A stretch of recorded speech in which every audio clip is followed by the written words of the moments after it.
ಪ್ರಶ್ನೆ ಕೇಳ್ತಿದ್ದೆ. ನೀವು ಒಂದು ಸ್ವಲ್ಪ ನಿಮ್ಮ ಆಧಾರ್ ಕಾರ್ಡ್ ರೇಷನ್ ಕಾರ್ಡ್ ಅವನ್ನ ಕೊಟ್ಟಿದ್ರೆ ಚಲೋ ಆಗ್ತಿತ್ರಿ. ಅಯ್ಯೋ ಇವನ್ ಹೆಂಗ್ ನಂಬಿ ಒಳಗೆ ಕರ್ಕೊಂಡು ಹೋಗೋದೇ ಇವ? ಬೇಡ ಬೇಡ, ಇಲ್ಲೇ ಕುಂದರ್ಸಿ ಹೇಳ್ತಾನಂತ. ಯಪ್ಪ ಇಲ್ಲೇ ತಣ್ಣಗ ಗಾಳಿ ಬರಾಕತೈತಿ, ಇಲ್ಲೇ ಕುಂದರ. ಈ ಮಳೆ ಉಮರ್ ಬ್ಯಾರೆ, ಸೆಕಿ ಹಚ್ಚಿ ಹೊಡೆಯಾಕತೈತಿ ಒಳಗ. ಅದಕ್ಕೆ ನಾನ ಬಂದು ಗಾಳಿಗೆ ಅಂತೇಳಿ ಹೊರ ಕುಂತಿದ್ದೆ. ಇಲ್ಲೇ ಕುಂತ ಕೇಳು, ಏನೇನತಾವ ನಿನ್ ಪ್ರಶ್ನೆ ಕೇಳು.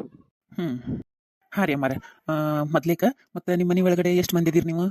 ಇಬ್ರಪ್ಪ, ನಾನು ನನ್ನ ಮಗ. ಅಲ್ರಿ ಅಮ್ಮ, ಮತ್ತೆ ನಿಮ್ಮ ಯಜಮಾನ್ರು ಅವ್ರ ಹೆಸರೇನು, ಅವ್ರೇನ್ ಮಾಡ್ತಾರ? ಅಯ್ಯಯ್ಯ ಎಂತ ತಪ್ಪದ್ದಾಗ ಅವ್ನ ಹೆಸರು ತೆಗಿತೀಯಪ್ಪ. ಅವ ಇಲ್ಲ, ನಂದು ನನ್ನ ಮಗಂದು ಇಬ್ಬರದ ಹೆಸರು ಬರ್ಕೋ. ಹಂಗಲ್ರಿ ಅಮ್ಮ, ನಿಮ್ಮ ಯಜಮಾನ್ರ ಹೆಸರು ಇಲ್ಲಿ ಬರೆಯಾಕೈತ್ರಿ. ಹೇಳ್ರಿ, ಅವ್ರೆಲ್ಲದಾರ ಏನ್ ಮಾಡ್ತಾರ ಅವ್ರು? ಅವನ ಹೆಸರು ಸುತಾರಾಮ್ ಹೇಳಂಗಿಲ್ಲ ನಾನು. ನೋಡಿಲಿ, ಅವ ನನ್ನ ಮದುವೆಯಾಗಿ ಒಂದ್ ಕೈಯಾಗಿ ಕೂಸ್ಕೊಟ್ಟು ಓಡ್ ಹೋಗ್ಯಾನ. ಯಾವಕ್ಕೆ ಜೊತೆ ಹೋಗ್ಯಾನ ಏನ, ಎಲ್ಲದಾನ ಏನ. ಅವನ ಹೆಸರು ನಾ ಯಾಕೆ ಹೇಳ್ಬೇಕು? ಓಡ್ ಹೋದವನ ಹೆಸರು ನಾ ಹೇಳಂಗಿಲ್ಲ ಅಂದ್ರೆ ಹೇಳಂಗಿಲ್ಲ. ಅವನ ಹೆಸರು ನಮ್ ಇದ್ರಾಗ ಬರ್ಕೊಳಕ್ ಹೋಗ್ಬೇಡ ನೀನು, ಬಿಟ್ಟು ಬಿಡು. ನಂದು ನನ್ನ ಮಗಂದು ಇಬ್ಬರದ ಬರ್ಕೋ. ಮರ ನಿಮ್ದು ಜಾತಿ ಯಾವ್ದ್ರಿ? ಏನಪ್ಪ ಜಾತಿ? ಅಲ್ಲ, ನೀವು ಶಾಲ್ಯಾಗ ಪಾಠ ಮಾಡ್ತಿರಪ್ಪ, ಜಾತಿ ಮೇಲು ಕೀಳು ಅಂತ ಹೇಳಿ, ಭೇದ ಭಾವ ಮಾಡಬಾರ್ದು ಅಂತ ಹೇಳಿ. ಇಲ್ಲಿ ಬಂದು ನೀನ ಜಾತಿ ಯಾವ್ದಂತ ಕೇಳಕತ್ತೀಯಲ್ಲ ಯಪ್ಪ. ಅಯ್ಯೋ, ಇದ್ರೊಳಗ ಹಂಗ ಹಾಕಾಕೈತ್ರಿ. ಹೇಳ್ರಿ ಅಮ್ಮ, ಯಾವ್ದು ನಿಮ್ ಜಾತಿ?